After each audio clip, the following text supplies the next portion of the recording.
Hola, buenas tardes. Soy Alejandro y tengo 12 años y soy del colegio Baibana. Y os voy a hablar sobre mi logro. Mi logro ha sido ganar una copa del club de tenis por ganar 2 partidos de la liga.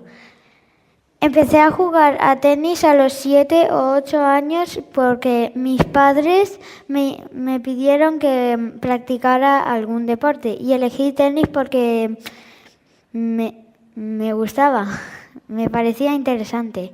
Gracias, papi, por hacerme practicar un deporte.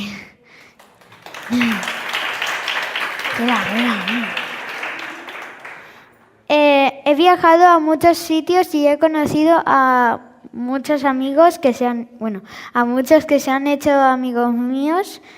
Y la copa ha sido un logro porque he ocupado tiempo libre que podía estar el fin de semana ahí jugando en mi casa o por el poli.